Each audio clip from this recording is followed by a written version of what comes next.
Welcome to Based on a True Story, the podcast that compares your favorite Hollywood movies with history. Today we're going back to Ridley Scott's Napoleon biopic from just last year. Now, if you are a regular listener, you will remember that we covered that movie right after it was released with renowned Napoleonic historian Alexander Mikaberidze. Well, next week, there's a brand new book coming out from another fantastic historian, Louis Sarkozy. That book is called Napoleon's Library, the Emperor, His Books, and Their Influence on the Napoleonic Era. And today, I am super excited to bring Louis on the show to add to what we've already learned about Napoleon and take another look at some different aspects of Ridley Scott's movie. So just to clarify, while of course you are always welcome to listen to any episode on its own, this is a perfect partner to what we already learned about the true story behind Ridley Scott's movie with Alexander back on episode number 290 of Based on a True Story. Think of it like our own little mini-series on Napoleon. Before we connect with Louis, though, let's set up our game, Two Truths and a Lie. Now, if you're new to the show, here's how it works. I'm going to give you three things. Two of them are true, and that means one of them is just an all-out lie. Are you ready? Okay, here they are. Number one, a young Napoleon wrote negatively about the French. Number two, Napoleon was specifically denied any books during his final exile on St. Helena. And number three, Napoleon was an emotional person. Got him? Okay, now as you're listening to our story today, your challenge is to identify which one is the lie. And of course, we'll do a recap at the end of the episode to see how well you did. All right, now it's time to connect with Louis Sarkozy about the historical accuracy of Napoleon. One thing I like to do before digging into some of the details of the movie is to take a step back and look at it from an overall perspective. So if you were to give Ridley Scott's Napoleon a letter grade for its historical accuracy, what would it get? D minus. So not great. Not great, but it's not a fail. Well, I guess it's a fail because D minus is a failing grade, but I'm not giving it the lowest possible grade because he still picked a pretty cool subject. Okay. Oh, that's fair. Okay.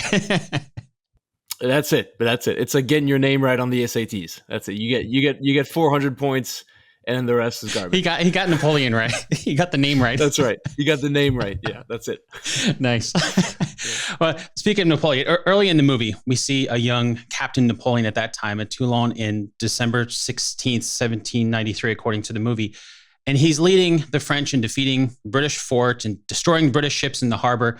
For his actions, Napoleon is then promoted to Brigadier General. Correct me if I'm wrong, but it seems kind of like it's jumping from captain to brigadier general. And since we know movies can accelerate timelines, this sequence just had me wondering if maybe the movie was using this battle as kind of a token excuse for showing Napoleon's rise in the ranks.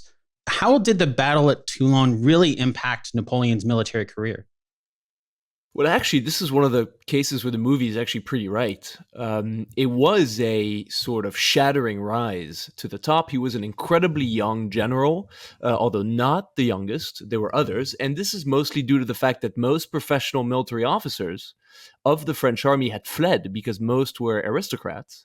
And as you know, the opening stages of the French Revolution essentially was a hunt for aristocrats. A lot of them lost their heads, a lot were in prison, lost all their land. So there was something we called the emigration, where tens of thousands of aristocrats fled the country. So there was a very dire need for professional officers. And Napoleon, because of his performance at Toulon, which was sublime, but also because he had sort of very intelligently displayed his loyalty to the revolution. A couple weeks or months before, he had published a very short tract called Le Souper de Beaucaire, where it's a fictional tract where a young soldier, very thinly disguised as Napoleon, with his charisma and his intelligence, sort of convinces three royalists really that the revolution is here to stay. And he had managed to publish that tract. And so what did it say? It told the revolutionary authorities, okay, this guy's a loyalist. And in a revolutionary stage, when you were hunting aristocrats, there was a dearth of professional officers. He was a professional soldier. He had been to multiple military schools. He was trained as an artillery lieutenant. He published that tract. We knew he was loyalist, and he performed at Toulon. This was all that the military and civilian authorities needed, and they were like, okay, this kid, we need him, and so he was given the post of general. Do you think Napoleon knew that, and he was kind of using that to help him rise in the ranks, like he publishing that tract and kind of helping his case? Yeah, 100%, absolutely. And this is something that Bonapartists usually have trouble reckoning with, but something that most serious historians are convinced with. Very early on in his life, he's consumed by ambition. And he knew perfectly well. I mean, when he moved from Corsica, where he was born, which was just annexed to the French crown, in fact, a year before his birth. So he was not French. I mean, legally he was French, but he was just a year old. He detested the French because they had invaded his homeland. He writes, the French are vomit thrown upon our shores.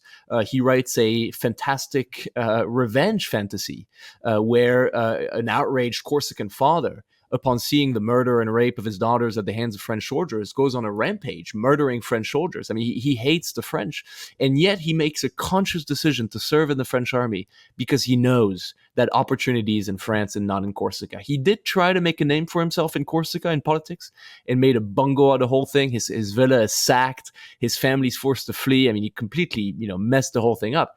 And so very consciously, he makes a decision. He's like, okay, the revolution cleared the table for me, or for people like me, and there's opportunity here. I'm going to make a name of myself here. He tries to do it with writing. Doesn't work out, although as the tract shows, there's definitely some material there he could use.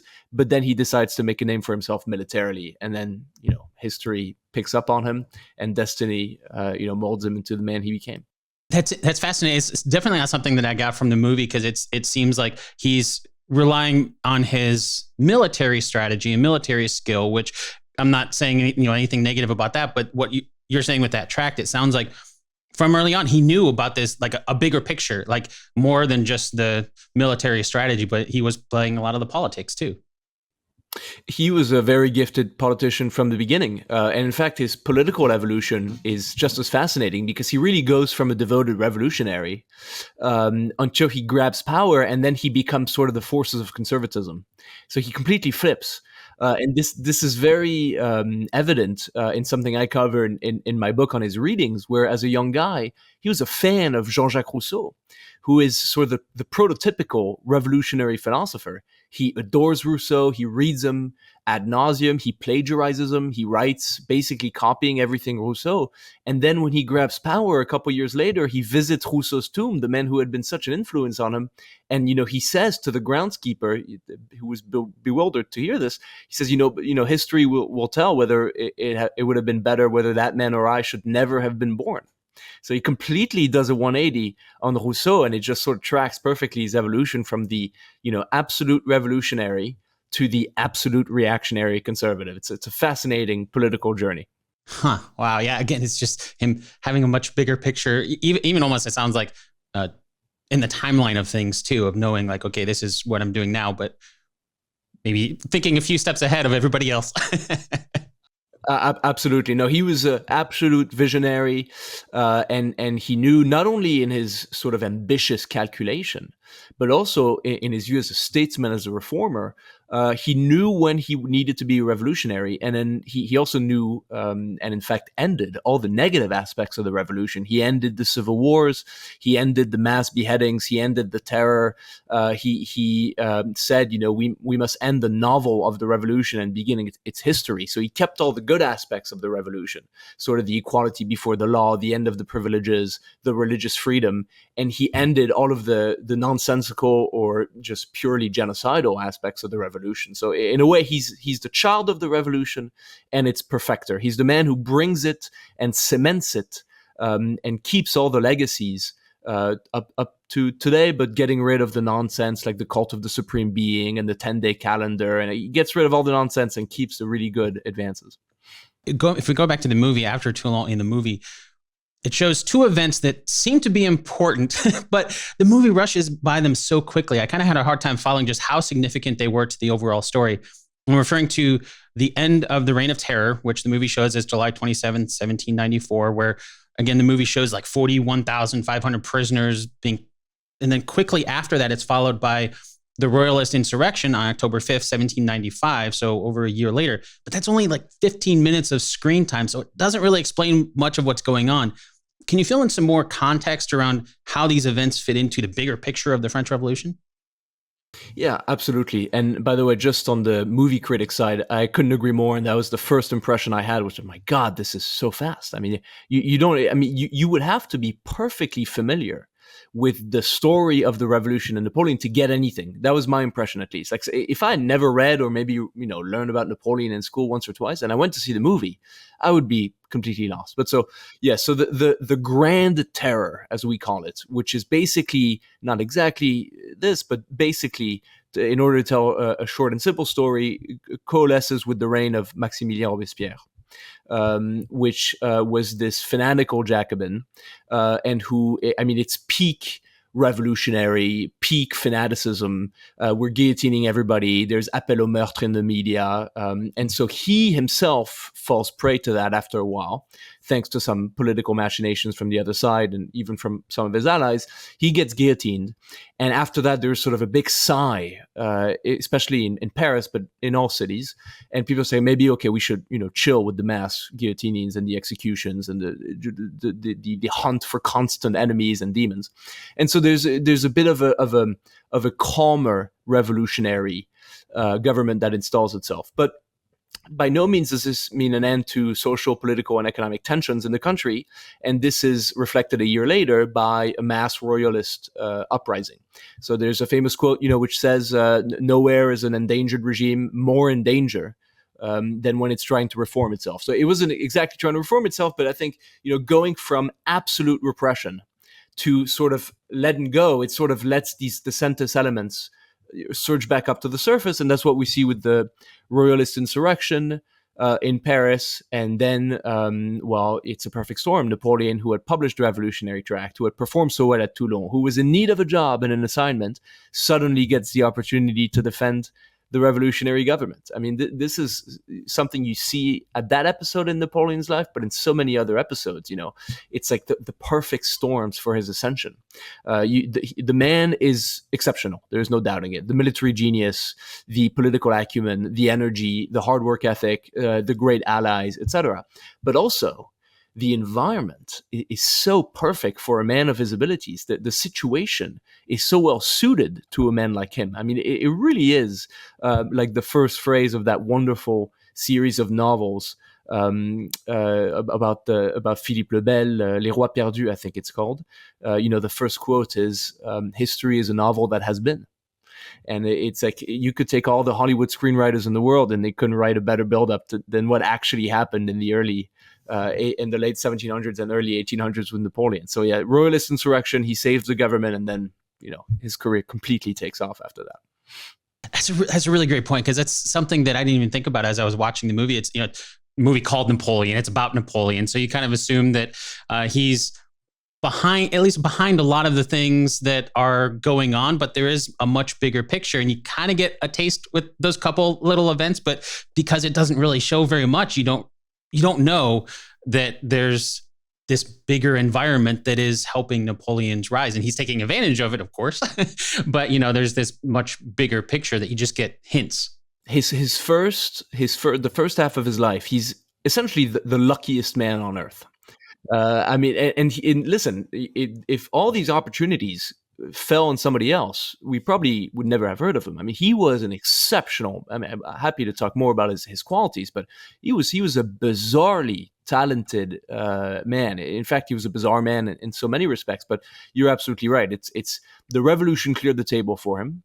He positioned himself smartly, but without key allies, without key events unfolding the way that they did, without him being in certain, if he was not at the head of the artillery in Toulon, if thanks to the tract he'd been posted somewhere else, if he was sent to the Vendée, which was a raging civil war that's not at all covered in the movie, but a very dirty war between a royalist insurrection and the revolutionary governments. If he had been sent there, which in fact there were plans to send him there at some time, his reputation would not at all have been untarnished. He probably would have been tarnished as an absolute, anti-royalist scum, and would have alienated the entire right of the spectrum. But in fact, no, he refuses to go there, or he stalls, or his assignment changes, and again he gets lucky, and he gets all of sort of the glamoury assignments and is able to continue his rise. How well do you think Joaquin Phoenix just kind of overall portrayed Napoleon on screen? Because he does kind of seem bizarre in the movie. There are some scenes where it just kind of seems awkward, I guess would be the word I'd use. He was awkward. He was incredibly awkward, but not in the way Phoenix portrayed him. I speak like I knew the guy. I didn't. He just left. We had dinner together.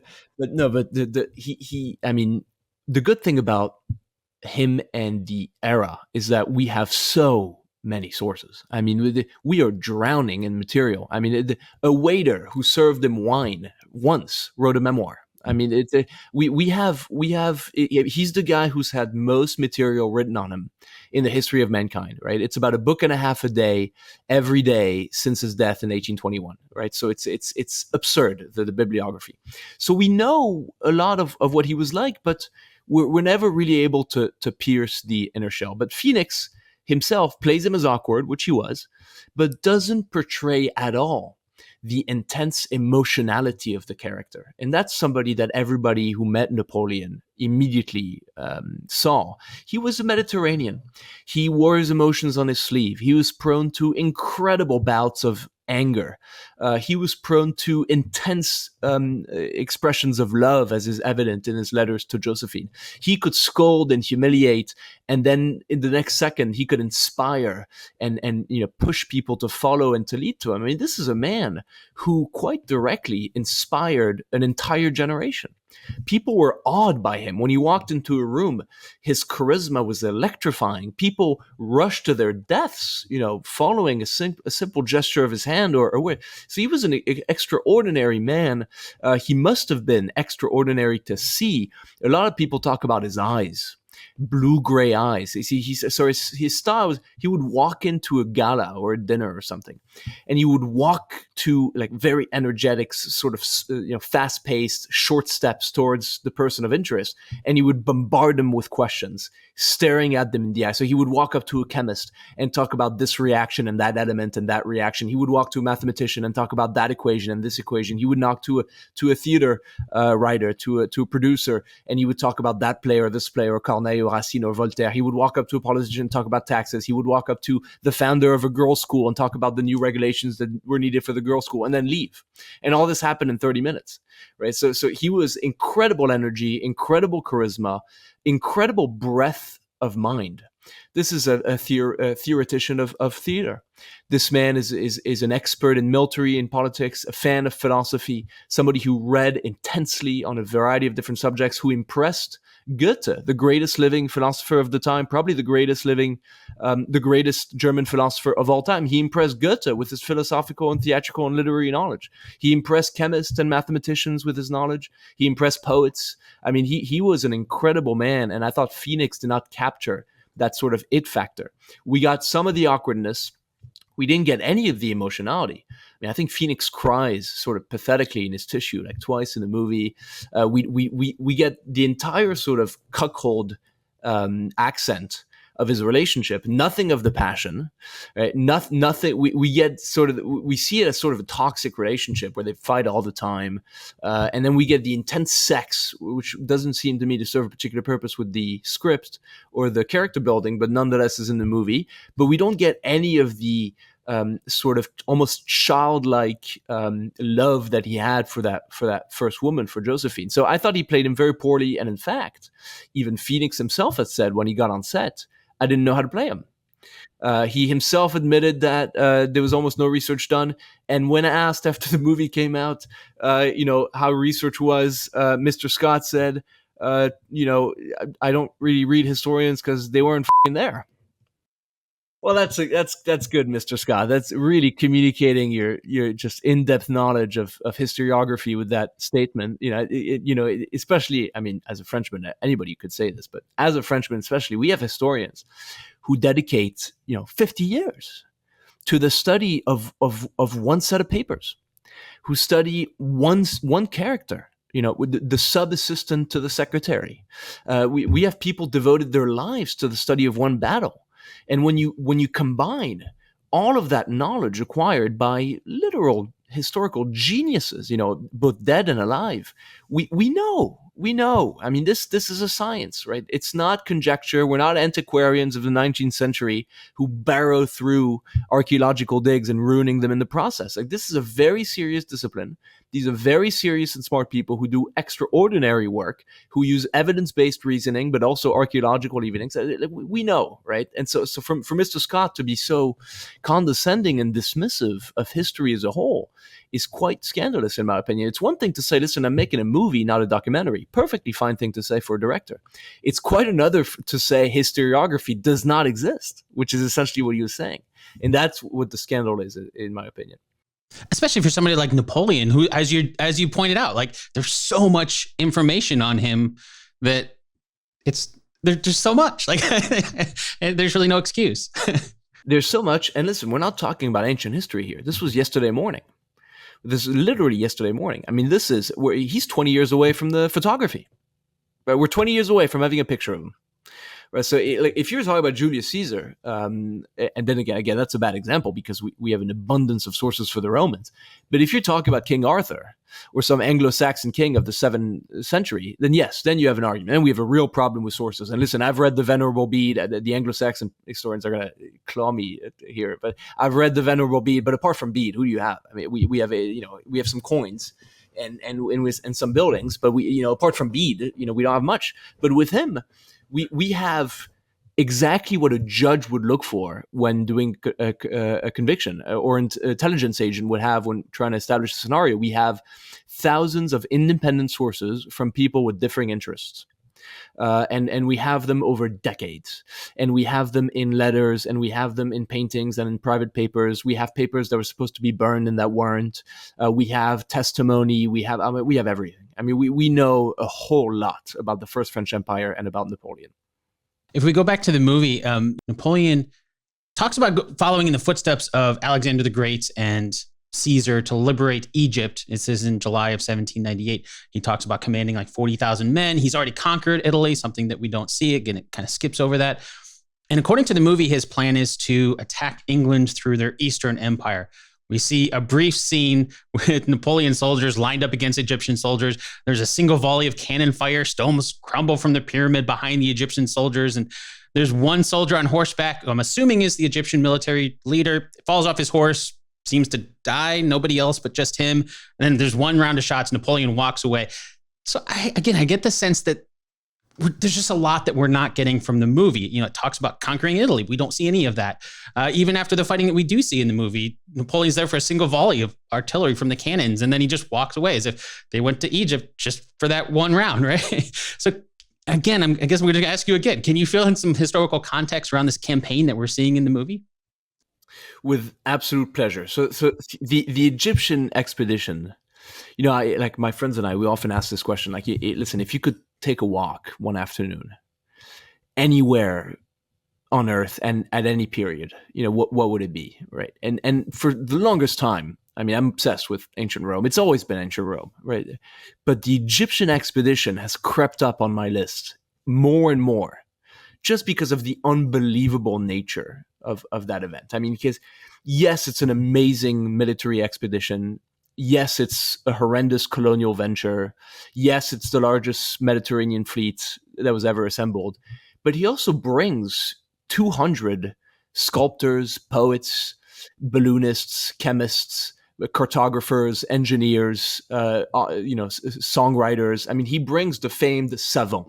The savant, which would most closely translate to the knowledgeable ones. We don't call them scientists because modern science didn't really exist yet. It would be wrong to call, but he brings wildlife experts and botanists and people expert in agriculture. And he creates the Institut d'Égypte, this sort of intellectual powerhouse combining all of the intellectual capital of France to try to unlock Egypt intellectually, culturally, artistically. So that's just the short answer as to why I think it's a super cool episode and why the movie should definitely have paid more attention to it. Now, why did it happen? Well, we have indeed a lasting animosity between France and England. And we also have the impossibility of invading England because the Royal Navy absolutely controlled the Channel. And it was completely unrealistic to attempt to invade England through the Channel. I mean, it just would have been disaster for French arms. So you attempt to find ways to erode English power elsewhere. One particularly interesting idea was to go to the Eastern Mediterranean, first to conquer the island of Malta, still held at that time by the Knights of St. John, and to establish a French naval base in Eastern Mediterranean to attempt to challenge the British fleet.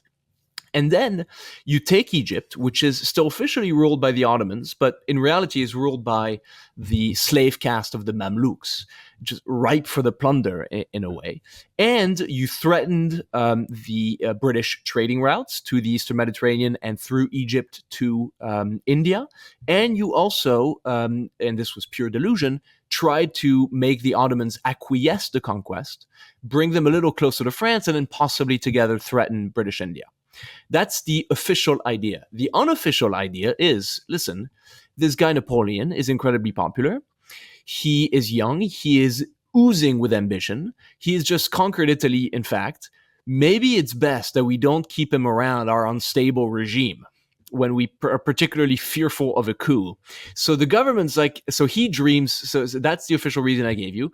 Napoleon, who's been reading Julius Caesar and Alexander the Great since he was a kid and is obsessed with their achievements, and both of them conquered Egypt, says this wonderful phrase, Europe is but a molehill. All the great reputations are built in Asia. Dreams of adventure. So he wants to go. And then the regime's like, well, that's perfect for us. We're getting rid of an ambitious and young general. If he fails, his reputation will be sufficiently tarnished and he'll be brought back into the fold. And if he's successful, we just gained Egypt for France. So it's sort of a win-win for everybody. And so he sets off with the military, with the fleet, and this is purely a Napoleonic, unique Napoleonic edition, with the 207. And so there is what ends up being the Egyptian campaign. The country falls relatively quickly. They try to turn it into a French colony. These efforts are doomed to fail. And within a couple years, everything collapses. But militarily, everything collapses. And, the French beat back in retreat. The French fleet is lost at the Nile. It's a catastrophe militarily. But culturally, it is the veritable unlocking of Egypt. Egypt had been an unknown quantity since Roman times. It had been just the subject of fantasies. People thought monsters lived there. And by bringing these people, they unearthed the Rosetta Stone, which leads to the discovery of the hieroglyphs and which leads to the literal creation of the science of Egyptology. They dig up hundreds of temples and statues. They figure out if you can grow beer and wine in Egypt.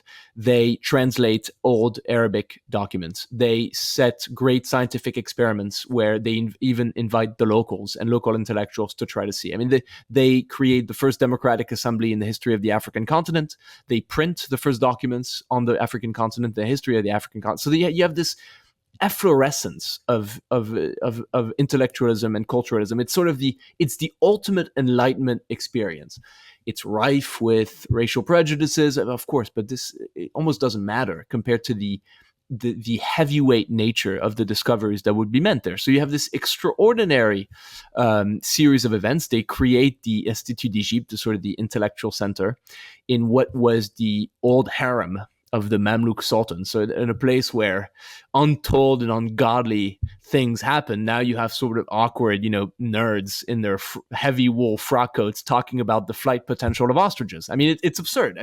The fact that this happened in the Great Cairo Revolt, they're besieged. These are not military men. They have sextants and compasses, and they're measuring, the insects, and they're going crazy because they found a new lizard, and they're being besieged.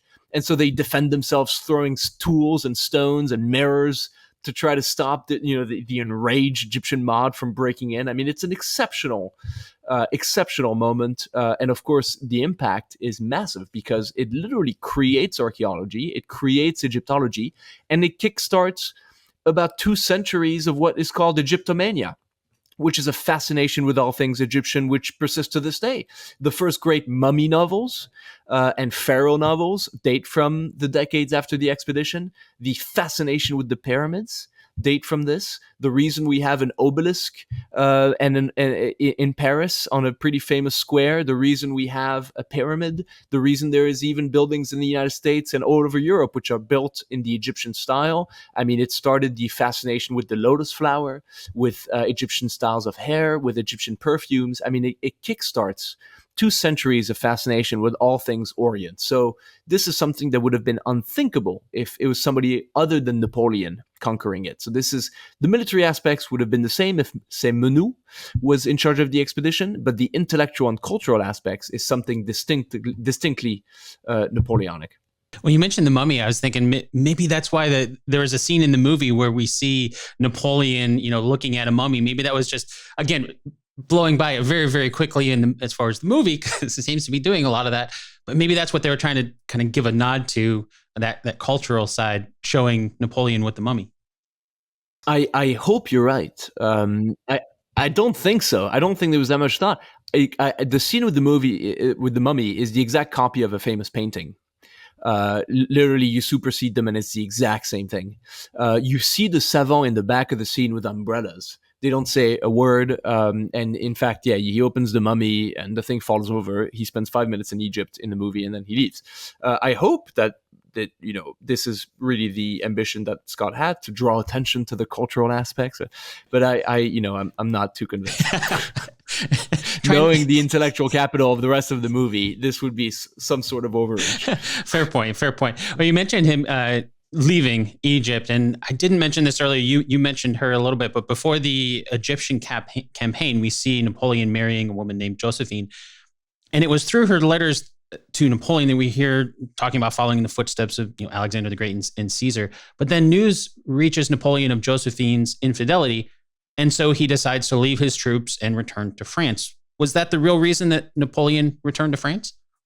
Complete and utter nonsense, right? The total garbage. Absolute. I mean, nobody has even argued this in once, and God knows there's been some pretty weird theories about Napoleon. No, he leaves Egypt because it's going badly militarily. He has been defeated during the Palestinian campaign. He probably feels that he's losing his grip on the country, and he knows he needs to get back to France because there's about to be a big change. The government is as fragile as ever. The economy is in tatters. Austria is again on the offensive. All his gains in Italy are lost, and he knows that the government cannot survive. And so he senses opportunity with that sort of prophetic radar that he had for political opportunity, and he rushes back in order to take power. And there's something that needs to be absolutely clear to your listeners. To Napoleon, his religion, his obsession was politics. That is his entire life, right? Everything is.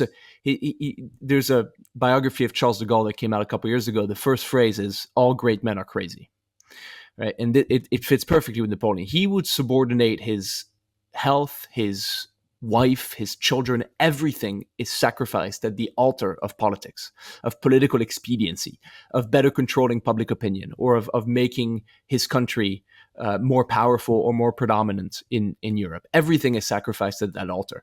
No, he doesn't leave because Josephine cheats on him. He leaves because there's political opportunity, because he doesn't want to be away when there's a big change. Because, as these people who had lived through the revolution knew, you could be in the highest regards and regarded as a great close ally to the government, and there's a change and you're guillotined the next day. I mean, this was an extraordinarily unstable and terrifying time. So you had to be close to the center of power, and big changes were there.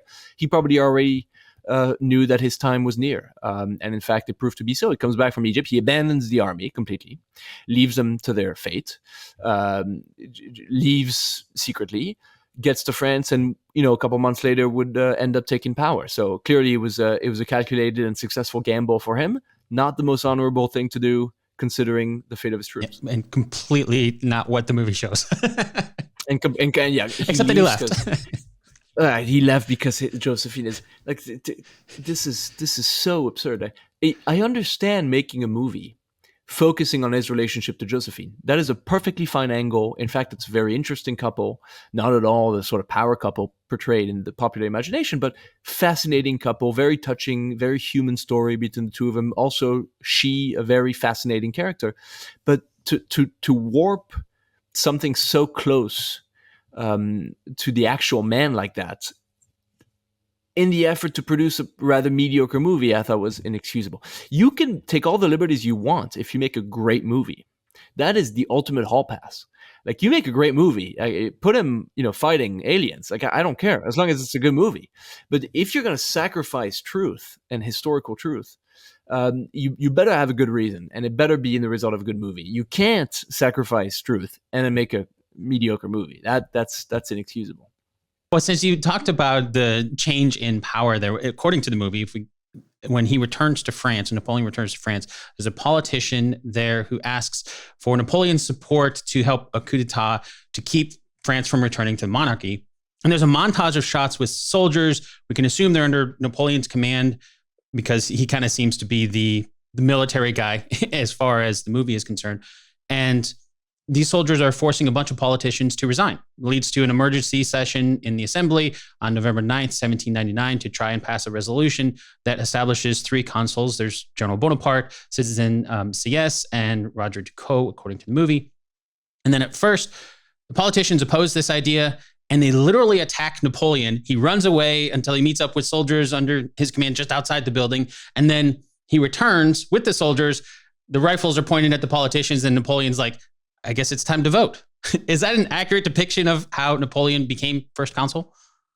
So, full disclosure, I thought that was one of the only good scenes. Not in terms of historical accuracy. I thought the scene when he comes back in, and all the counselors of the 500 are surrounded by and he's like, out of breath. He's like, "Shall we vote?" I thought that was funny. That's what you're saying about, like, okay, you can sacrifice historical if you make a good movie. Well, okay, that's a good scene. Yes. You can sacrifice. And by the way, it's not perfect, but it's pretty close to what actually happened. So he comes back from Egypt. The guy who was an obsessive letter writer throughout his entire life, Napoleon, who at some points, averages over 20 letters a day. When he comes back from Egypt, from the Egyptian return to the coup, there's 2 letters that survive. So this was a very tense, very secretive, very scheming time when people maneuver, and it's, as one historian has said, it was a time in Paris where on almost every street there was a carriage stashed somewhere, ready to take off any moment. Yeah, so it really was. Everybody had a stashed carriage somewhere in case their little plan didn't work out and you had to bounce fast. And that was very much the case with Napoleon. So he comes back.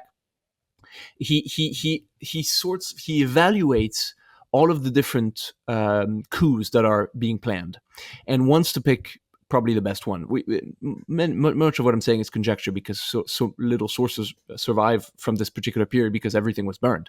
But he is approached by Seyss, who is one of the directors, and Seyss is looking for a sword. He's looking for a military man, and Napoleon is by far the most popular military man. He comes back to Egypt, and people think it's a triumph. And he's so great at propaganda already. He brings back a unit of Mamluks he has enlisted, and they all wear turbans and curved swords, and the French people drank it all up. So he's super popular. He's recruited as a sword, and very quickly outmaneuvers the 2 other conspirators. Also enlist, of course, Talleyrand and Fouché into the coup. So this is really the most powerful candidate now to replace the government. They do the coup of 18 Brumaire. And it's completely true that he almost messes the whole thing up. He's overexcited. He's freaked out. He hasn't slept. And everything's going too slow for him. And he barges into, there's 2 assemblies. There's the Council of the Ancients and the Council of the 500. There was a bicameral, sort of upper-lower chamber. And the idea was, okay, we're going to prompt some of the directors who are like the presidents, there's a council of directors, to resign, causing a constitutional crisis. And then we're going to spirit away the 2 chambers into a chateau away from Paris, where we can better control them, surround them with loyal soldiers, force them to declare the constitution void, issue a new constitution, electing us 3 consuls, and then, that's it. We have power. The problem is they mischaracterize the tacitness. They mischaracterize the number of alliances they had in the two chambers. They misjudge the mood of the chambers. He barges into one chamber. The speech doesn't go too well. He sort of scares a lot of people, but it's still a friendly chamber, but he leaves. He's sort of buoyed by his success. He enters the other chamber where it's much more hostile to him than he thinks. And he starts spouting nonsense. The god of victory marches with me and stands on my some just garbage, as if he was speaking to his grenadiers. And they completely erupt. They call him a traitor, which was a very serious thing to be called in the revolutionary era. You're called a traitor by the assembly. Chances are, your head will be disconnected fairly soon after that. He freaks out, doubles down, and this is when the famous mobbing scene happens. Now, true to their propaganda, the Bonapartists for a long time has said that they pulled out knives, that they tried to kill him. We don't think so. We think he was scuffed up a little bit, and he's very quickly spirited away by two of his grenadiers, which enter and save him. He goes outside where his brother Lucien, who was head of the chamber, was there. Lucien does sort of a wonderful little theatrical coup in front of all the soldiers. He pulls out a knife and says, "If my brother threatens France, or something along those lines, I'll kill him myself." That's enough for the soldiers, right? And then Murat tells the soldiers, "All right, barge in and dispel these miscreants." And they barge in, they clear out everybody, and a couple hours later, they assemble the loyal ones. They vote. Constitution is overruled. They're now in power. So he did almost mess it up. And he did panic. He probably had either fainted or an epileptic crisis. Maybe he was epileptic. We're not so sure. Maybe he was. He definitely lost his nerve, and it was almost a catastrophe. But it worked out. And he ends up being named as one of the three consuls, and very quickly outmaneuvers the two other consuls with his energy, his work ethic, his alliances, his political acumen, and his power, his military power, and ends up being nominated as first consul and then consul for life, and then some years later, emperor. So that's really the power grab. I'm curious when you're talking about how he almost messed it up in this aspect, and at least according to the timeline of the movie, it almost seems to be like this is kind of the first foray into politics for him.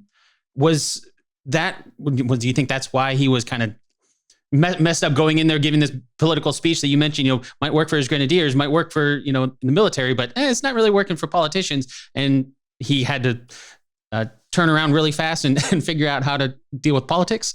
And in the end, it's a military coup d'etat because the political side failed. So I think you're right. I think there's definitely something there. I think he had been so used to being, having his orders followed, to having dealt with military men, and the simplicity that is inherent in that. And then he goes to this council of lawyers, as he calls them, and completely messes it up and is not able to adjust at all and treats them like soldiers and almost pays the price. And in the end is rescued by soldiers. So there is a sense in which it's a military coup d'etat. It does not end up being a military dictatorship at all. The Napoleonic regime is not a militaristic regime at all. It is one filled with war, but soldiers end up playing no part in the political process. There's elections, there's referendums, there's public opinion. I mean, it's not the soldiers take no part, but it's very much a military which puts him into power. Now, it's true he was extraordinarily popular. So this is not something that was rejected by the French people. It's not sort of a nefarious power grab against the will of the French. The French came out of almost a decade of, even more than a decade, of revolution, counter-revolution, instability, war, mass murders, mass terror. What was needed was stability.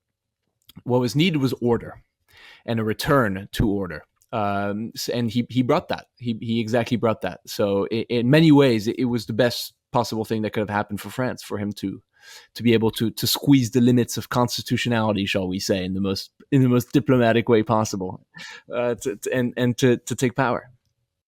Well, it sounds like it's kind of a testament to how quickly he learned. If he kind of failed on the political side, turned into a military coup d'etat, and then very quickly overpowered politically the other two consuls to kind of take the power there. It sounds like he learned really fast how to work with politicians. He did, and the truth is that when he was in the right frame of mind, he was a fantastic politician. When he knew how to talk and behave and calm himself down and not be overridden by his emotions, he was. He also learned a lot about politics, not only in these few months, but by reading. He read deeply in political philosophy, deeply in politics, deeply about the reign of previous ministers. And so he quite literally gives himself a crash course in the same way that he gave himself a crash course in military matters or in philosophical matters. So his readings definitely helped him out there, and then eventually he would end up being, probably the greatest reformer and statesman, not only in French history but in probably world history. The first few years of his reign, I mean, it's him, maybe 15 or 20 of his civil advisors, completely create a modern state. I mean, in within 2 years. I mean, they create all of the institutions which survive to this day. La Cour des Comptes, le Conseil d'État. They built the sewers and the bridges. They built they reformed the legal and the civil code. They do everything. They birth a modern state within 24 months. And it's just him calling the shots, right? It's not. I mean, the revolution was sort of the epitome of the council tyranny, where everybody, you have an idea, great, let's do a council, and then we do committees and subcommittees, and everybody discusses it, and then we come up with some mildewed report, and nobody does anything. Him, it's not that at all. He steers the ship and sets the course, and we're going. And you might not like the destination, but we're going there. The civil code, people say, oh, but many people wanted to do a civil code before him, and where is their civil code? Nowhere. I mean, he sat these people down in the room and said, listen, you're going to get this done, and you're going to get it done now, and I'm not unlocking the doors until you do. And they got it done. And it's the same thing for the creation of all the institutions which survive to this day. I mean, the France that he created, modern France, essentially is birthed in the first few years of his reign. I mean, he creates the whole thing. So he was by no means a soldier in a politician's garb. He was an exceptional statesman and politician, at least in the beginning, because then the second half of the reign we can talk about, and things start to change. Yeah. Well, before we get to that, though, I want to ask, because there's another example of the movie's timeline moving really fast, that about 10 minutes of screen time between that vote that makes Napoleon the first consul in 1799, and we see a minister of foreign affairs man named Talleyrand suggest that Napoleon take the title of victorious consul or king. And in the movie, Napoleon just kind of laughs at this, but then we see him being coronated as Emperor of France on December 2nd, 1804. How did the movie portray the historical events surrounding Napoleon's rise or change from first consul to emperor? I thought badly. This is something that is a fundamental key for the entire Napoleonic era, is the quest for legitimacy. Napoleon's obsession, going back to politics, was to establish his legitimacy. He always said, the Bourbons, the French kings that came before him, had 1,000 years on the throne. That's their legitimacy. He says, I don't. That's why he kept always seeking victorious battles, because that's what he thought. He had a battlefield legitimacy. Always the need to win. That's what reaffirmed his right to sit on the throne, because he was a low Corsican noble. I mean, clearly he's very insecure. There's great psychological work that could be done here. I'm sure Mr. Freud had probably a lot to say about the complex of a low noble suddenly thrust upon one of the most prestigious thrones in all of European history. So when he's consul, clearly the title probably can't stick long. And there is a lot of thought as to should he declare himself king. The problem is that there was still a pretender to the French kingship, a man named Louis XVIII, who's still very much claiming he is the king, albeit in exile. And so they did not want to sort of, assume a title that would automatically be contested. And two, they did not want to completely alienate the revolutionary left. So one of the great projects of Napoleon is to reconcile the country after a decade of revolution. So how do you reconcile the reactionary royalist right and the revolutionary left, what he called the two nobilities, the old nobility and the nobility of the revolution? People who despised each other, had murdered each other, quite literally, in war, civil and military, and assassinations and executions for a decade. So, in order to marry them, they say, okay, how about we declare him emperor, but not a traditional title as sort of a subsequent sort of a not king but emperor. It's rather he's an emperor of the French Republic. He's not emperor of France. He's emperor of the French. And it's actually a quite meaningful subtlety, because the idea is we are keeping the Republican platform. He is the protector of the French Republic. He's emperor of the French Republic. So we're going back to ancient Rome.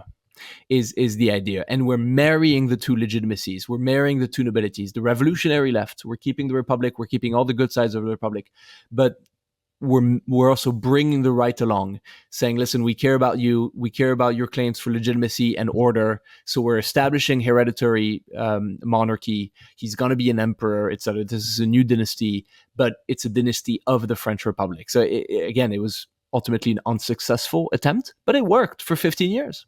And it worked pretty damn well for 15 years. And it could really have worked fully, completely, had some crucial mistakes not been made later on. But that's really the consideration. And Talleyrand, in fact, it's his idea. Talleyrand, who's a genius. I mean, it's one of the things that one of my friends said about Napoleon. Yes, he's a star, but around him there are planets, and this is true. This was a golden generation which came about in France in the early 1800s. The people who lived the revolution and the people who survived and the people who were still in power by the time Napoleon came around were people of breathtaking acumen and intelligence and culture.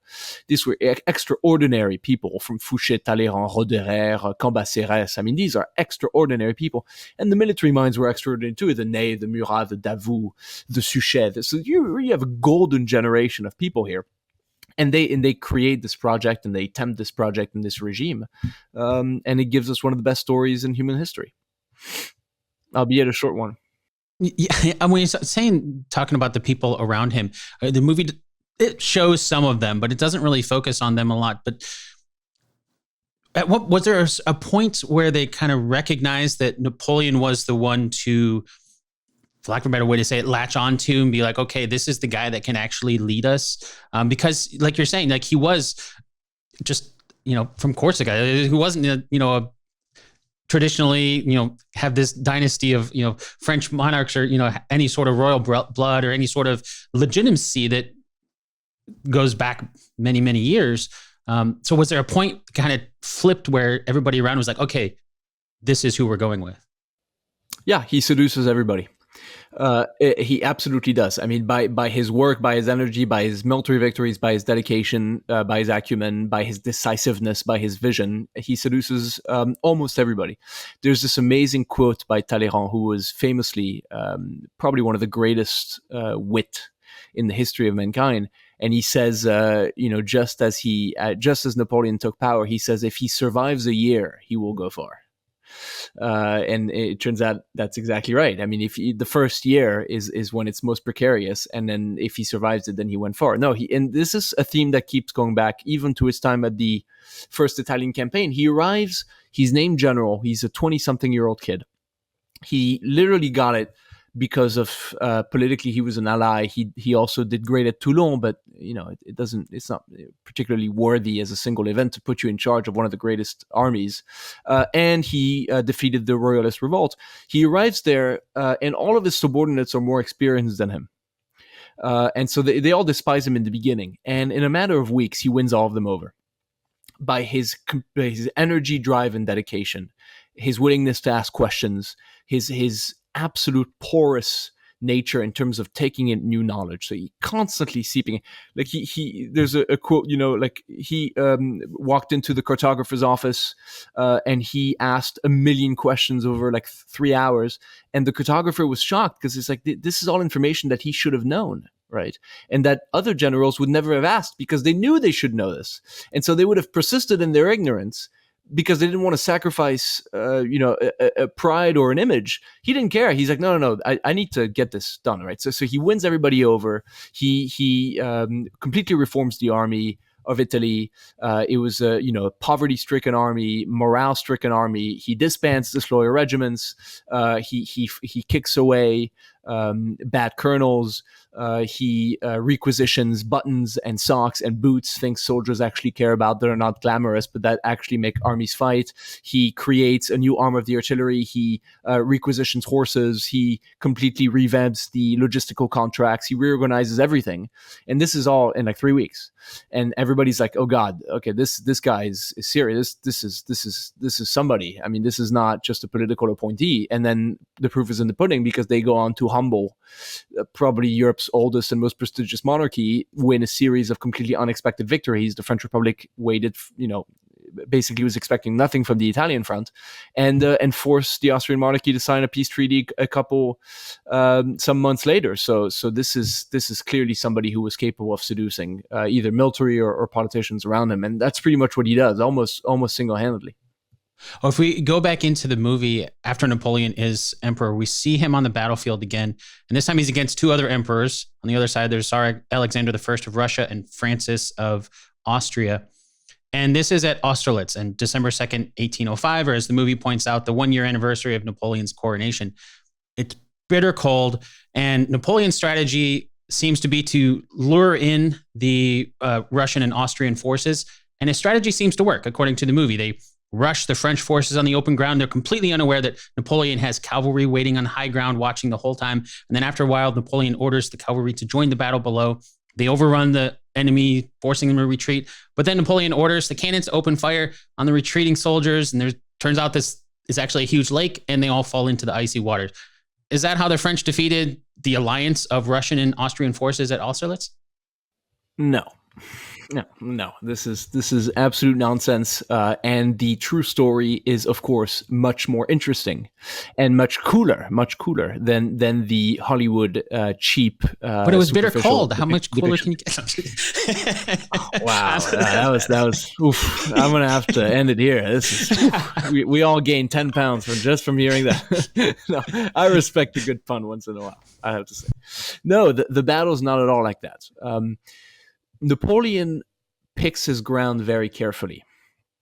Napoleon spots that there is an elevated plateau in today the Czech Republic, and instead of obeying the number 2, number 3 rule of war, which is always assume the high ground, he gives up the high ground and positions his troop in the valley below the plateau, which is called the Pratzen Heights. His enemies, the Austrians and the Russians, think this is a terrible blunder, immediately occupy the heights, the Pratzen Heights. And so you can imagine these two armies facing each other. One is on an elevated bluff, fairly steep, and the other is in the valley below. Napoleon purposefully makes his right wing look extraordinarily weak. And he pump fakes. He sends delegates to negotiate peace, as if he did not want to fight the battle, as if he felt weaker, as if he was numerically inferior. So he manages to convince, in a brilliant feat of military deception, his enemies that he does not want to fight the battle. He also feigns a retreat, as if, oh God, they've got the high ground, I got to get out of here. All of this pushes his enemies to descend from the high ground and attack the supposedly weak right wing, which is exactly what Napoleon wanted.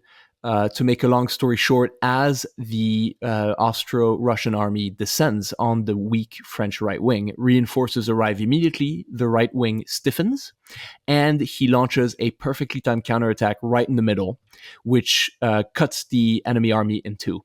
There is the reserves left on top, and the rest, which are descending the slope, are encircled by the middle thrust and completely destroyed.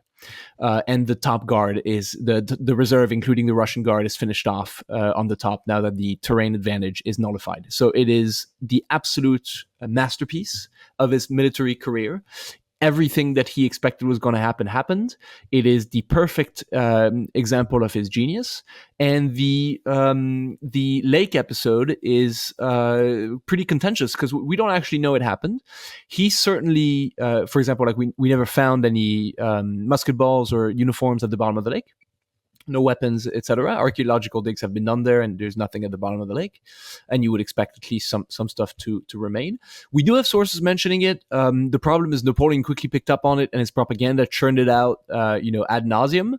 So we don't know, but it probably happened. Listen, but if it did happen, we're talking about like 10 guys drowning in the lake, and some ricochets which made the ice break. This is not the reason why he won the battle. It was, in fact, the whole episode happened a couple of hours after the battle was already won.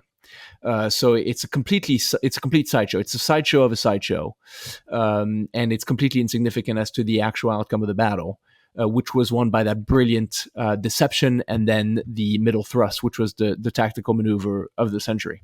It sounds like they just completely underestimated him, even though he had these successful campaigns in Italy and Egypt. Were they not aware of his military genius at that point, or were they just underestimating him, kind of similar to, because you're talking about earlier, him when he was much younger, he had to win people over within the French army, and obviously being different countries, he's not winning them over. So maybe they're just still underestimating him. What was his perception like outside of France that he was able to have them underestimate him like that and take advantage of it? Well, it's a very interesting question. The Austrians, especially, for his entire reign, were like, this guy is going to collapse any minute.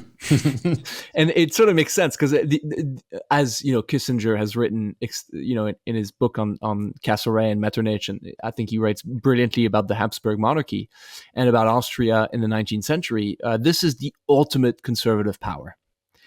It's the oldest and most prestigious monarchy. It's not a nation. It's an amalgamation of Czechs and Croats and Italians and Germans and Hungarians. They don't rely on any nationalism. They're only kept together by the crown. That's it. If the crown goes, everything goes. And in fact, did, as the First World War will show us a century later. So, sort of bred into the Austrian psyche is the impossibility to recognize a revolutionary authority. It's a contradiction in terms. By definition, they can't understand that this guy who's the product of a revolution will survive. And so they keep saying, one great defeat and he's over and he wins. And one great defeat and he's done and he wins. And then one great defeat and he's done. They go to war with him 5 times. And they lose the first 4, right? So clearly, and they keep saying, this is it. He's going to collapse. We know his power base is not strong, and they keep misjudging the revolution. And in fact, today they still misjudge the revolution. I mean, the Habsburgs obviously don't exist anymore. But my point is just that they never realized that the revolution was here to stay, and they still think that it's gonna go away today, right? Like in the U.S. we talk about conservatives and liberals. You don't know these conservatives. I mean, this is imagine conservatism with a millennia behind it, a millennia of certainty, right? Like these are people of condition, as we said back in the day, back in the actual day, or back in the day of condition, meaning highborn, noble-born. These are people who have been governing for 1,000 years. To them, what happened a century ago is current events, right? So they persistently misjudged them. The Russian view is a bit different. The Tsar quite admired him in the beginning. The Tsar himself, as Kissinger points out, was somewhat of a revolutionary himself. And so the Tsar, at least before sort of the 1811, 1812 turnaround, admires him a lot. And that's part of the reason why there'll be a rapprochement and a détente between France and Russia a little later on in the reign. But there's more underestimation from the Austrian side. The Russians, Alexander's thinks himself a great military genius, and so doesn't listen to his generals, especially the very wise old one-eyed Kutuzov, who's like, don't go down. I don't know why, but this is, Kutuzov, very prescient of mind, says, I don't think, let's wait for reinforcements, whatever. And Alexander's like, are you kidding? We have the high ground. Let's attack right now. This is, Mother Russia, whatever. And they get, their teeth kicked in. Definitely some underestimation going on. And at the end of the reign, they beat him quite literally because they recognize his genius. And they say, okay, when he's there, we don't fight him. We only fight the marshals. We only fight, and this is how they win the 1813 campaign of Germany. Every time he's there, we retreat. It's okay. Clearly, this guy, and every time he's there, they retreat. And every time there's a lone marshal, they hammer him, and they win the battle. You mentioned Alexander, the Tsar of Russia, and according to the movie, after Austerlitz, Napoleon signs a Treaty of Tilsit in July of 1807 with Alexander, and they kind of bond over their shared hatred of Britain. But before long, Napoleon leads a combined force from France, Austria, Italy, Germany, and Poland into Russia because, as the movie puts it, Alexander forces Napoleon to invade Russia by opening his ports to England while taxing the French. And before long, they make it into Moscow. It's completely empty. No one's there. Napoleon wakes up one morning and then finds the city is engulfed in flames. And then faced with bitter cold just around the corner, Napoleon decides to leave Russia. And it's just another example of how the movie seems to be so sped up in the timeline because there's only about 10 minutes of screen time between the treaty between France and Russia until Napoleon then invades Russia. So what were the actual events leading up to Napoleon's invasion of Russia? It's funny, when I watched the movie for the second time in North Carolina with a buddy of mine there, he had to take a call. I forget exactly when he walked out, but I think it was right before the treaty. And he came back in 10 minutes later. And I said, "What'd I miss?" I said, "Well,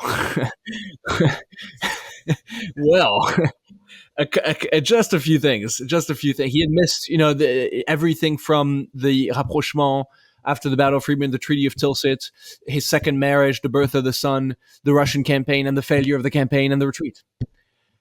And what is it? Clear? I understand you're trying to cram some information in this movie, but this is a bit too much. No. So the Russian campaign is, in reality, probably the greatest military disaster in the history of mankind. It was at that time the greatest army ever assembled in world history. 500,000 or 600,000 men. It is unbelievably large and diverse.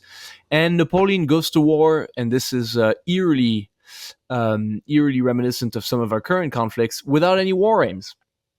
There's no war aims. He goes to war because he wants a quick battle, and he thinks that will push the Russians to negotiate. But there's no war objective. He doesn't want a province, right? He doesn't want a particular treaty. He just wants to humble them, which is absurd. And so he wants to fight a battle, which he says within 30 days of the border, beat the Russian army, and then retreat. He never intended to go to Moscow.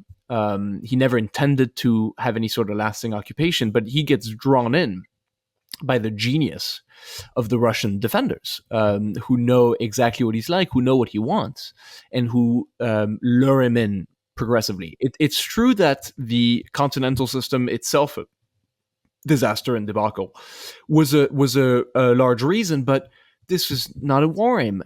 This is a caprice.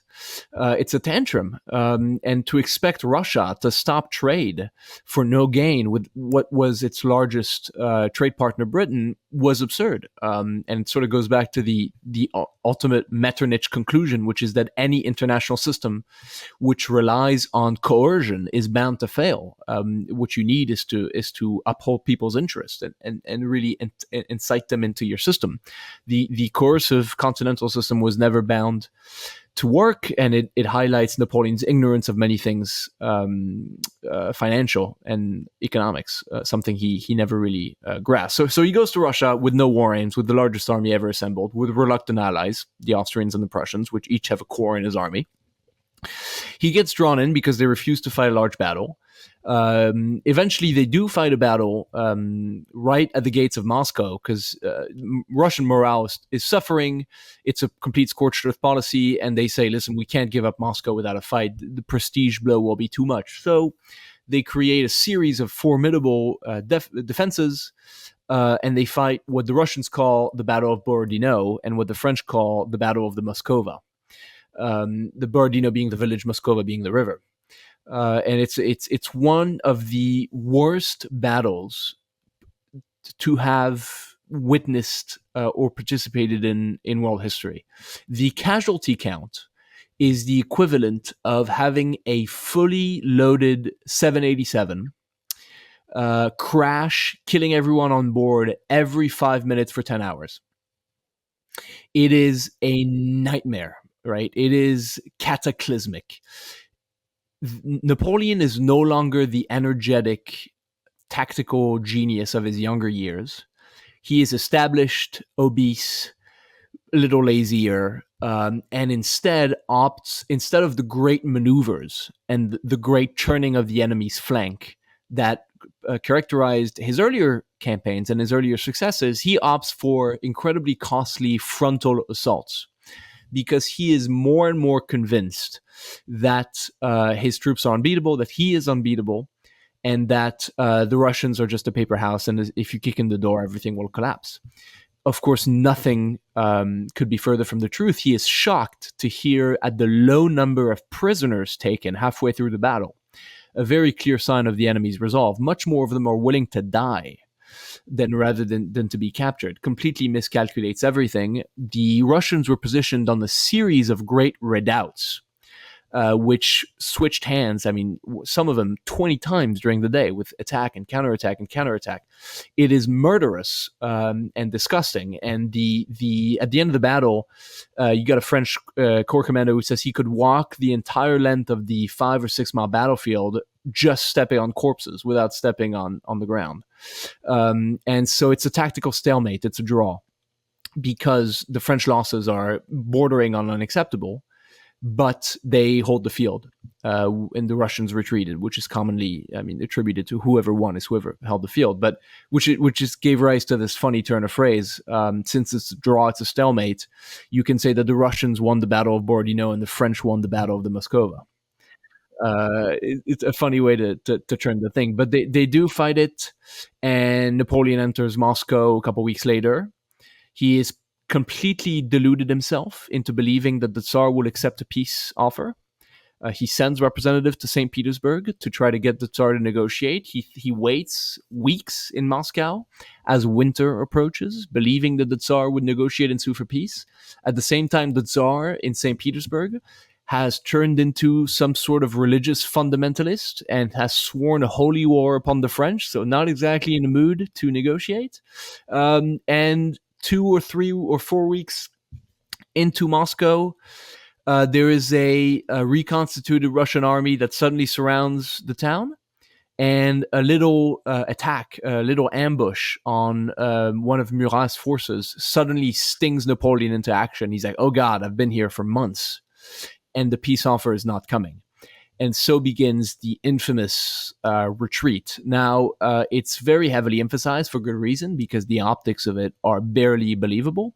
But in truth, the war was already lost then, and much more soldiers died on the way to Moscow than on the way back, especially typhus. Typhus wiped out the French army in the summer when they were getting there rather than on the way back. So what first is a heavenly laden and disorderly, or heavenly laden and orderly retreat becomes a complete rout. Mob discipline breaks down. Weather turns catastrophic. Of course, it's the coldest winter in however long. Rivers that should have been frozen solid, hence easy to pass, for some reason are torrents of ice and water. I mean, Murphy's Law. Everything that could have gone wrong goes wrong. They lose shoes. They're walking barefoot. It's negative 40 degrees Celsius. There's bands of marauding Cossacks. Anybody tries to go get water or forage for food, they get speared to death. People die in droves, and the proudest and most beautiful and most numerous army that the world had ever seen and entered Russia with 600,000 men. I think 20 or 30,000 people make it out. So out of every 12 soldier that entered Russia with the army, 2 come back to France. 2 out of 12. 7 die of disease or weather. I think 2 die as a result of wounds, and I think 3 are taken captured. So it is just an orgy of death and slaughter and suffering. It is absolutely catastrophic, and the empire never recovers from that mortal blow. The cavalry, even 4 years later, they lost hundreds of thousands of horses, and 2 years later, Napoleon wins more battles. He's unable to achieve decisive victories because he has no cavalry to pursue. So the dearth of the future French armies of non-commissioned officers, these experienced soldiers and cadres, who, as any military man will tell you, are the backbone of any force. They all lay in the frozen Russian steppe. And future battles would be fought with boys as young as 15 or 14. So it's catastrophic, and it's very much the beginning of the end. So, and it's as somebody who has spent quite some time with Napoleon, it is unbelievable that he could have done something like that. It's against so many of its maxims, of his own maxims, and it just makes you want to bang your head against a hard place somewhere. It's incomprehensible is the word, incomprehensible. In the movie, we see, I think it talks about the 600,000 men, and then he returns with something like 40,000 men, according to the movie. Yes, something like that. And that's in December of 1812. And we see that when he gets back, then he faces basically the ramifications of that. He has this, political enemy that starts to come in now with the French Council agrees to an order by the Allied coalition of Austria, Prussia, Russia, and England, in the order to exile Napoleon and that's how he gets exiled to the tiny island of Elba in the Mediterranean. Yeah, so there's some chapters that were skipped there in the movie. So he comes back from Russia. yeah. Of course, in the interest of cramming everything into a 4-hour movie, they skip. It's funny, but it's an interesting challenge, to try to put 20 years into 2.5 hours or 3 hours. I thought that was, when I saw the trailer, a couple of years ago, last year, whenever it came out, I was like, okay, that's the challenge that they have. I think they failed. But listen, I'm not saying every subsequent movie with a similar challenge will also fail. But so he comes back from Russia. Suddenly, his youthful energy and dedication is back. He reconstitutes an army. And now he tries to save Germany, which was completely, since his reign, in the French orbit. And there's the campaign of Germany in 1813. He loses that. Another catastrophic defeat, the Battle of Leipzig, the Battle of the Nations, another orgy of mistakes, but it's still not as bad as Russia, but he loses that. He's too outnumbered, etc. And then there's the 1814 campaign for France. And now that's the first time since the revolution that France has been invaded. And then he loses that as well, despite, being his last truly genius campaign. He has some stunning victories. He's crushingly outnumbered, but he has a wonderful series of victories, but still the odds are too great. And then he abdicates. So there's two campaigns that the movie misses. There's the German campaign and the French campaign in between 1812 Russia and the first abdication. I was going to say, because in the movie, it was really interesting to me that they talk about, like, throughout the entire thing, it's okay, they're fighting against the English in their Far Eastern Empire and all this. And then, okay, now the English are part of this coalition that they've decided to exile Napoleon. And it's like, okay, you're obviously skipping over a few things here. Yes. Yeah, quite a few things indeed. That's why I think perhaps the story of Napoleon is best told in a TV show medium. It would make, like, listen, you similar sort of budget, a very, very high budget, similar levels of stars and popular Hollywood icons, and you make 2 or 3 seasons. That's the greatest show in history. And listen, it's the greatest show in history because it's the most amazing story probably in history. I mean, it's barely believable. I mean, the episodes of this, from the Russian campaign to the intellectual efflorescence of the Egyptian campaign, just to the fact that this young kid, with a thick accent, who's Corsican, ends up conquering the world and then loses everything, which I mean, the guy dies at 51, very young, but he conquered the world and lost everything. He's even unable to talk to his own son at the end. So it's everything you want in drama, in violence, in romance. It's a tragedy that would make the Greeks proud. So I think a TV show would be very, very fitting here. And maybe there is a short series coming, so I've heard, with Mr. Spielberg, apparently, who bought the script from Stanley Kubrick that was never put to picture. Oh. So we shall see. Yeah, we'll have to have you back on to talk about that one when that comes out. With absolute pleasure. When Napoleon is in Elba, there's something, I have a feeling the movie's going to get this wrong too, because the way it shows him escaping from Elba, it's because he sees that, reads a newspaper headline about Tsar Alexander visiting Josephine. So that's why Napoleon's like, okay, I'm done here. And he leaves Elba, returns to France, and that he finds Josephine has already fallen sick and dies before he gets there. What was a potential affair between Alexander and Josephine the reason that Napoleon left Elba? No. I was right. Got it wrong. It's true that Alexander goes to see her. Josephine's very smart to see him because she knows the winds are changing, and she wants to secure not only her standard of living but also her kids. She, as the great connoisseur of political relations and sort of social rise, absolutely goes to see him and uses his mercy to try to secure her future. It's true also Napoleon was scandalized that he went to see her. He says, what is this? The vanquished go to see the vanquisher goes to see the vanquished's wives. I mean, this is not very classy, but it's not at all why he comes back. He comes back because he senses political opportunity, because he knows the Bourbons are unpopular, because he knows that the British will probably move him somewhere more inaccessible, and that everybody doesn't really like him so close to French and Italian shores. So he comes back after 10 months because politics dictated it, and not because a romance or a marriage or anything. A former lover dictated it. It's with him, it's politics, politics, politics. That's it.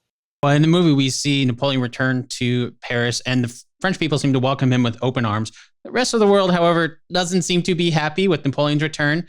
There's a Congress of Vienna in March of 1815. A new coalition of forces led by the Duke of Wellington are tasked with defeating Napoleon once and for all.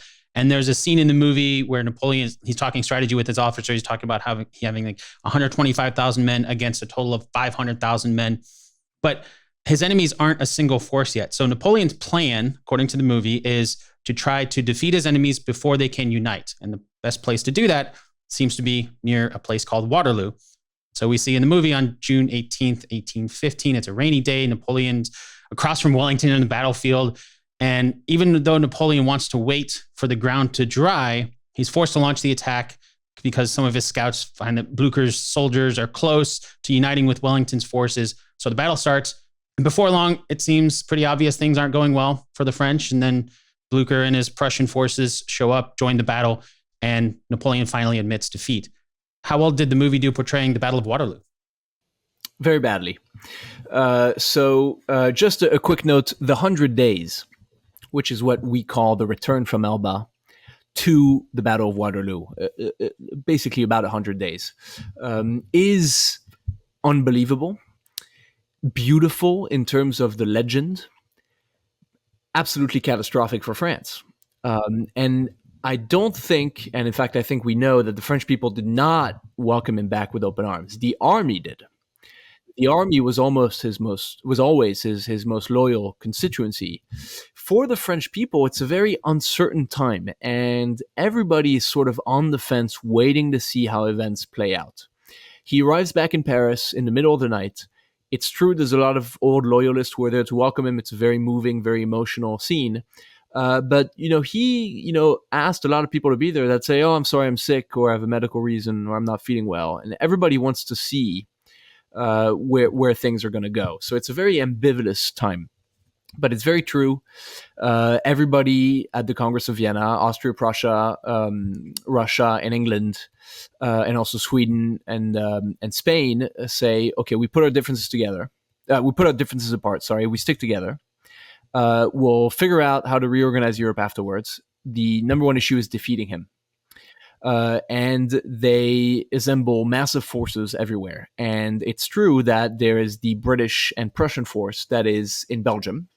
And Napoleon, always looking for the next victory, the next gain in legitimacy, says, "I need a victory." Now, everything is shaky. He is no longer at all as popular as before. He doesn't have as many allies.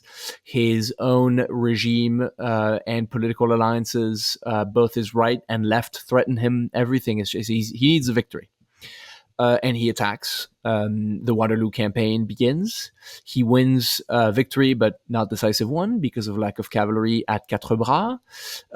He wins a victory. It's Quatre Bras. Quatre Bras is where he beats Wellington, and he wins a victory at Ligny against Blucher and the Prussian. Both the British and the Prussian forces are defeated but not destroyed. And then he turns again to face the English. He's convinced the English are a bad army. Wellington is a sepoy general, he called him. Completely underestimated him. Wellington had chosen his ground very well. The hills of Mont Saint-Jean, just south of Brussels. Perfectly defensible position. He garrisons 3 farmhouses, Hougomont, La Haye Sainte, and Papelotte, with elite units. And the entire gamble of Napoleon is that he wants to defeat Wellington before Blucher arrives. So he sends the right wing of his army under a guy called Grouchy to pursue the Prussians. And Grouchy's orders are, at all costs, prevent them from linking up with Wellington. Napoleon can defeat each army single-handedly, but if they combine, then it's very, very unlikely. So he says to Grouchy, chase them and make sure they don't reunite with Wellington. He turns to face Wellington and Mont Saint-Jean. The battle begins, and this is a cacophony of errors. As you point out, he waits for the ground to dry. If you had told the 27-year-old Napoleon one morning of a decisive battle, let's wait for the ground to dry, he would have clawed your throat out. I mean, this was absolutely against everything he stood for in terms of speed and decisiveness and surprise. He was known to attack even before the sun rose. So clearly there's something wrong there. He's sick, he's old, he's obese. He's probably already demoralized, and he waits for the ground to dry. The reason given was that cannonballs ricochet when the ground is dry, hence maximizing their chances of inflicting casualties. When the ground is smooth and wet, they burrow in the earth and they don't ricochet and they don't hit as many people. Hardly a reason to delay a battle, especially one that depends so much on speed when you're trying to prevent 2 enemies from linking up. But there's many other mistakes. He again dismisses the ideas of a grand movement or encirclement, of going against the British, of turning their flank. He wants a frontal attack, which is disastrous against disciplined line infantry. He tries to take the farmhouses. He takes Hougomont, I think, way too late, and the others never. He's basically completely defeated, and fatally, the Prussians arrive, just as Grouchy had failed to pin them, and he himself had been pinned at a place called Wavre. Blucher links up with Wellington around a village called Plancenoit, surrounds the French force, and as fate would have it, that movement of troops when the Prussians arrive is pretty much at exactly the same time as the famed Imperial Guard, the elite unit of the French army, is defeated. And the combined blow of the Guard retreating and the Prussian encircling is too much for the French army, which completely disintegrates. And that's the end. It's the ultimate cataclysmic end, and it's a total disaster, not only for Napoleon but for France. Before the 100 Days, the first abdication, mainly thanks to Talleyrand, France had negotiated probably one of the most beneficial peace treaties in the history. No or very little debt to paid, no occupation of her territory, and she's brought back to her 1793 borders, which is just the revolutionary borders, which makes her, France, a little larger than she is today. So it's not at all a punitive treaty. When Napoleon comes back and is again defeated at Waterloo, then it's a punitive treaty. There's a huge war indemnity that's imposed on France. I think it's something like 20% of GDP for a number of years. There is occupation of the territory. The Duke of Wellington essentially governs France for a number of years. Prussians sack a number of palaces. They destroy French towns. I mean, there's revanchism. The Prussians, particularly, remembering the 1806-1807 campaign, where they were devastated by France. And we all know the Germans not to be the most peaceful, loving people in history, especially the Prussians, and far away from their current, shall we say, lukewarm attitude towards warfare. Back then, Prussia was very much a militaristic nation, hatched from a cannonball, as Napoleon said, or as Voltaire put it a little better, some nations have an army. Prussia is an army that has a state. And so they live up to that horrid reputation. And so France is even smaller, almost dismembered, and suffers a great deal and arguably never recovers. 1870 is another catastrophe, and 1914 is a near catastrophe, and we lose an ungodly amount of young men, which sets us up perfectly for the calamitous 1940. So the 100 Days, the Bonapartists love to say that it's absolutely beautiful. And it is. In terms of legend and storytelling, it's barely believable. The famous moment when Napoleon faces the 5th Regiment of the Line, and, you know, they fall into his arms, etc. It's a masterstroke of propaganda. It's a beautiful moment. It's great in paintings. But it prefaces, absolute national disaster. So that's the story. I don't think the movie did a good job of portraying it. This is the culmination of the tragedy, and I think it should have been given much more justice. And I think it's a much more moving story, and it's a much more tragic one. It's a much more dramatic one. It's a much more sad one. In reality, as any Hollywood director or Hollywood writer could produce. And listen, I have nothing against the profession of writers, especially ones employed at Hollywood. But there does seem to be a sort of misplaced arrogance in thinking, in looking at the historical record, in looking at these events and the wheel of fate and the way events turned out, and saying, I could do better. Let me customize this a little more. Right? No, right? I mean, these are barely believable events, and they, if you were to write a script of this period and give it to somebody who had never heard of Napoleon, right? And you say, well, let me know what you think of this script. I'll be like, okay, clearly it's amazing, but it's a bit too much, don't you think? I mean, it's a bit unbelievable, and yet it happened. And Hollywood writers see this and they're like, I could do a little better. Well, with my journalism degree from UC Berkeley, no, you can't do better than fate, than what actually happened. So I really wish that this particular episode would be portrayed at least a little more tragically, with a little more weight and depth and substance than it actually was. At the very end of the movie, after being defeated at Waterloo, we see Napoleon being exiled again, this time not anywhere near Europe, to St. Helena in the middle of the South Atlantic Ocean.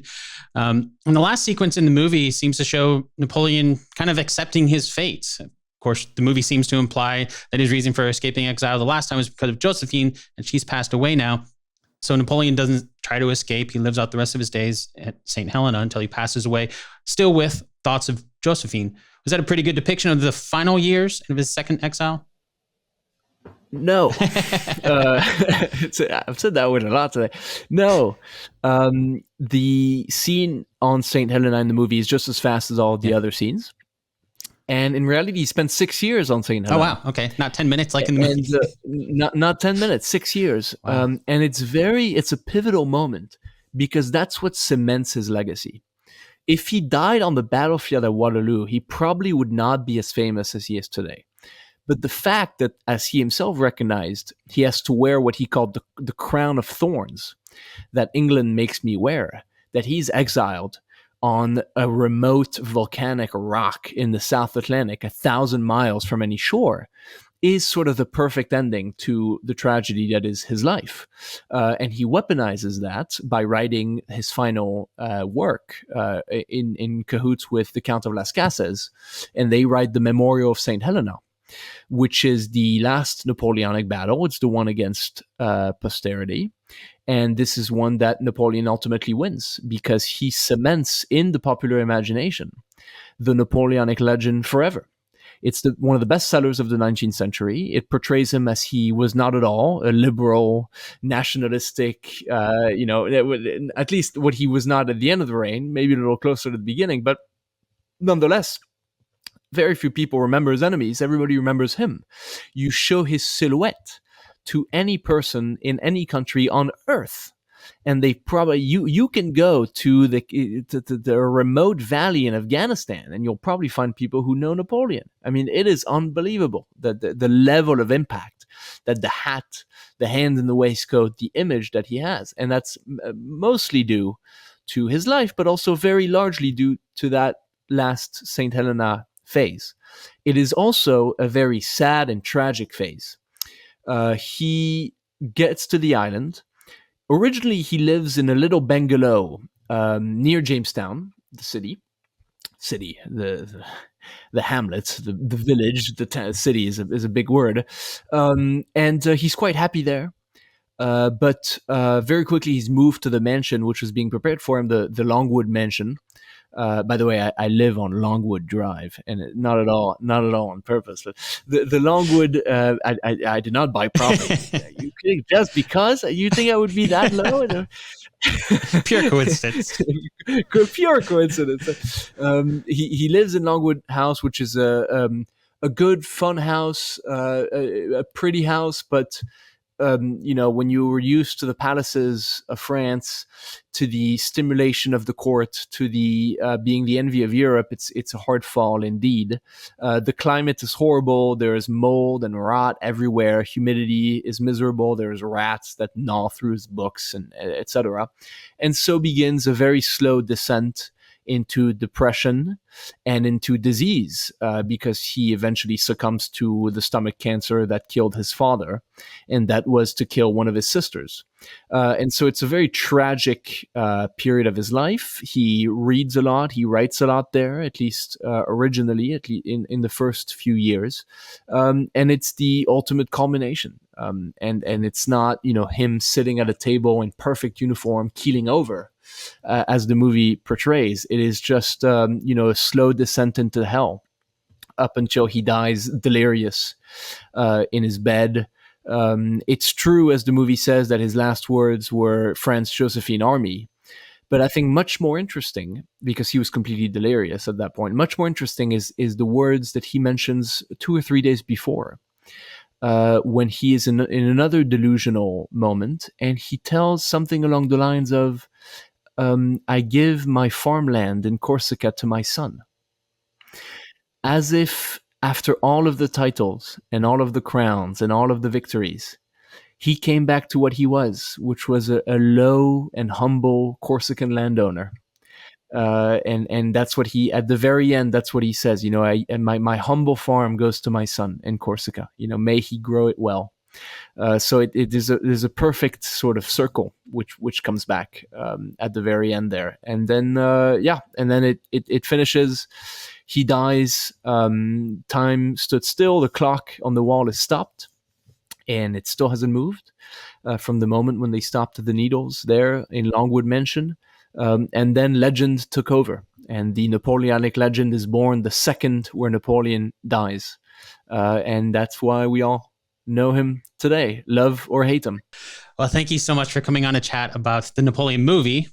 Ultimately, kind of throughout, I felt like the movie was missing a lot. There was so much more to his life, and there's covered a lot today, but there's even more than we could hope to cover in one chat as well. So before I let you go, I want to ask about an aspect. You kind of touched on it there at the end, talking about the rats eating his books, but Napoleon's love of books. And your new book is called Napoleon's Library, The Emperor, His Books, and Their Influence on the Napoleonic Era.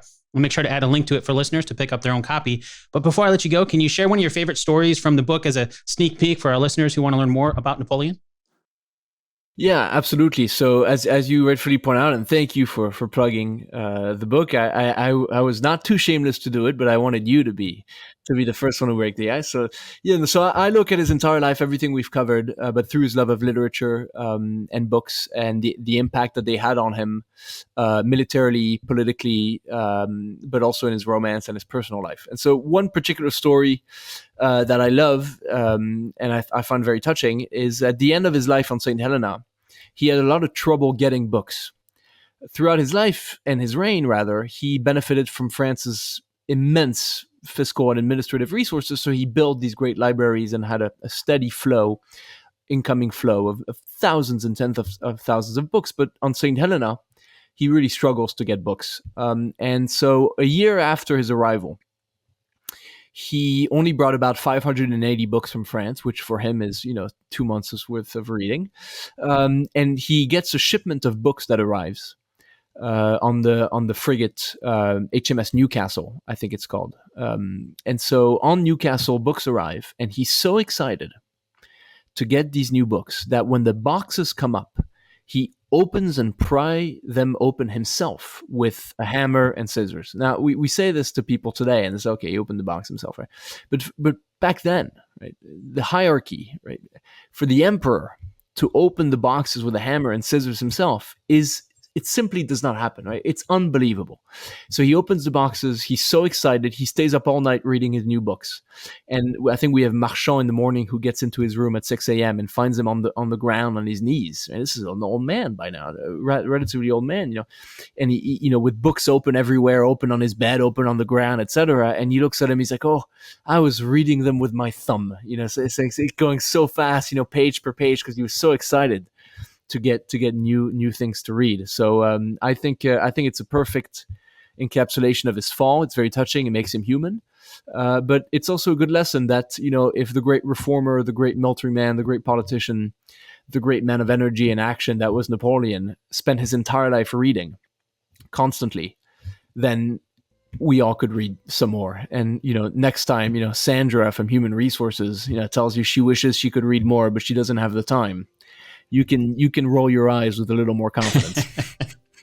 And your book is a great place to start reading. There you go. Indeed. It's also it's a bit of a specific subject, his books, but it's very much meant for somebody who's never read anything about Napoleon, just as much as it is for the connoisseur. So we tried to strike that balance, and hopefully readers will let them know if we're successful. Thank you again so much for your time. Thank you, Dan. It was a great pleasure. This episode of Based on a True Story was produced by me, Dan Lefebvre. I'd like to thank Louis Sarkozy once again for helping us separate fact from fiction in the movie Napoleon. And if you want to learn more about the real Napoleon, definitely go pick up a copy of Louis's new book, Napoleon's Library: The Emperor, His Books, and Their Influence on the Napoleonic Era. You can find a link to that in the show notes right now, or as always, you can find everything over on the show's home on the web, basedonatruestorypodcast.com/321. Okay, now it's time for the answer to our 2 truths and a lie game from the beginning of the episode. And as a quick refresher, here are the 2 truths and 1 lie. Number 1, a young Napoleon wrote negatively about the French. Number 2, Napoleon was specifically denied any books during his final exile on St. Helena. And number 3, Napoleon was an emotional person. Did you catch which one is a lie? Let's start with number 1. A young Napoleon wrote negatively about the French. That is true. As we learned, Napoleon was born in Corsica, and early in his life, he even wrote about how the French were vomit thrown upon our shores and other horrible things about the French. But he also knew there were limited opportunities in Corsica, so he made the conscious decision to join the French army. That brings us to number 2. Napoleon was specifically denied any books during his final exile on St. Helena. That's the lie. As we learned from Louis, Napoleon loved to read, and he brought like 580 books with him to St. Helena. He also received more books while he was there too. His reading was a big influence on his life overall, hence the subject of Louis's book. That means number 3 is also true. Napoleon was an emotional person. Louis told us that even though we see Joaquin Phoenix being an awkward version of Napoleon in the movie, and the real Napoleon was awkward, but not in the way that he's portrayed on screen. As Louis put it, the real Napoleon wore his emotions on his sleeve. Thank you so much for spending your time with us today. Before I let you go, I wanted to share that I've started up an email newsletter for Based on a True Story. You can sign up for that over at basedonatruestorypodcast.com/newsletter. And don't forget, if you heard ads on today's episode, you can get rid of those by subscribing to the producer's feed that is available natively in the Apple Podcast app just by tapping on subscribe on the show's page.